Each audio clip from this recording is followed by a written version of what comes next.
Hello everybody and welcome to the second Midrule Minecraft developer update. To start off, I don't have too much to say other than I know it's been a minute since the last one, but I hope you guys have been looking forward to this and we have a lot of awesome things to show you in this video. As per usual, we'll be going through some of the recent developments made on the server. So without further ado, let's begin. Our first topic is going to be the Tabantha region. All the clips in the background have been of the Tabantha region, but I'm still going to go ahead and explain some things about the region. Depending on your familiarity with the project, some things I note about the region might be pretty self-explanatory. Also, as a quick disclaimer, I want to make note that we're not going to be showing the Heber Mountain Range or the Tabantha Snowfield in this dev update. Those locations aren't fully complete, and honestly, with the size of the new world, they could be considered their own thing entirely. They're still a part of Tabantha, but we won't be showing them in this video. With that out of the way, let's continue. So to start off, Tabantha is the region that the Rito people call home. And with the Rito having one of the oldest cultures in Midrule, it's going to be a region filled to the brim with history, lore, and a bunch of cool things to discover. As you can see, it's a very foresty and nature-based region, and it has a really unique vibe that none of the world really replicates. And compared to Tabantha from Breath of the Wild, we're definitely going for a more lush and lively look, especially since Midrule isn't affected by an apocalyptic calamity like Breath of the Wild was. Just as an example for some of the minor details we're pulling from various inspirations, we got this specific gate design from Age of Calamity, and of course that game shows Breath of the Wild's world pre-Calamity, which makes our idea really go full circle. It's going to be a very well preserved region, both with recent builds and monuments, as well as some of the oldest traces of civilization and ruins in Midrule. We think you guys are really going to love this region, and we can't wait for you guys to eventually hop in and explore it. With all that being said, let's move on to the next topic of the video. Our second topic is Rito Village. Rito Village is the main settlement of the Rito people located within Tabantha. It's a very important settlement because it houses some of the most important people of the Rito race. It's going to be a pretty important place for players to visit. Whether it be side quests, main quests, important characters to meet, or just the general allure of the town, I know for sure this town is going to be a fan favorite. It's fairly obvious that we did take major inspiration from Breath of the Wild for the town's design, but we're still going to be inputting some custom ideas of ours. One good example are vortex flowers. Vortex flowers are a large plant, both in the water and on land, that generate a huge gust of wind. They're native to the Tabantha region, and they're very plentiful around Rito Village. Players will be able to jump into the vortex flowers and get to other areas of the town they weren't able to before. It'll pretty much simulate flying around like a Rito for the players that did not choose the Rito class. We think it's a really unique concept, and I think you guys are going to have a lot of fun playing with it.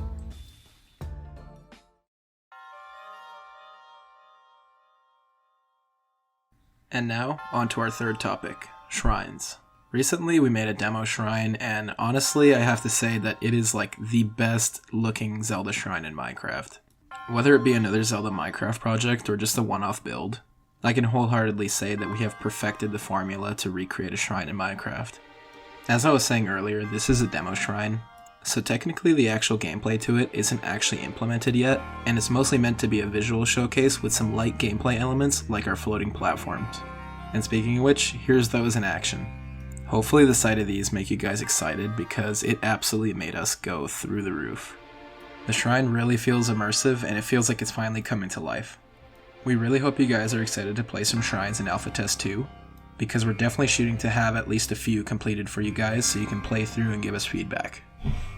And on the topic of playing shrines, that isn't the only thing you guys are going to be able to do with them.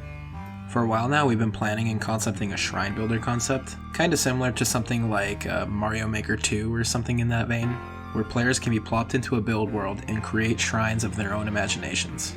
In the background, I'll have a little video showing off this shrine builder concept. The shrine builder concept won't be around for Alpha Test 2, and it's more so planned for final release, but when we get to that point post-launch, we'll definitely be holding regular events where people can create shrines and possibly get them implemented into the world of Midrule. You'll have full creative freedom to assemble the shrine in any way you want, and players will be able to play it and vote on their favorite shrines to be included into Midrule. Of course, when Midrule is finally launched, it'll include shrines from our own staff, but later on as we hold these events, shrines in the world can be replaced with player-voted shrines, or they can be included in post-launch expansions. And now, for the last part of the video, the miscellaneous section. I'm going to spend this section talking about a few miscellaneous things, and providing some random updates about the project. In the last dev update, I noted that our next region after Farron would be Gerudo. That didn't end up actually being the case, and we ended up working on Tabantha first. However, we will be doing Gerudo after Tabantha now, so you guys can expect to see Gerudo screenshots in the near future on the Discord, and to see Gerudo as the main highlight of the next dev update. Another thing that I wanted to note as well is that we actually didn't start on Tabantha for a while after the original dev update. And for the most part, it only took us about a week or two to finish Tabantha's baseline utilizing a new plugin called Schematic Brush.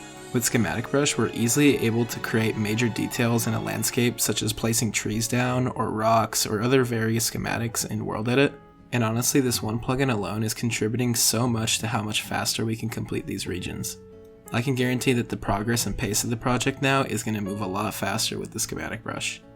Though do obviously note that we still only are a 3-person build team, but compared to our old pace, we're going to be moving a lot faster. But yeah, with all that being said, I hope you guys enjoyed the second Midrule Minecraft developer update, and I hope you guys share this video with your friends and give it a like. If you have any feedback or want to talk to the dev team, you can absolutely join the Discord and do that there. Once again, I hope you guys enjoyed the video and have a good one.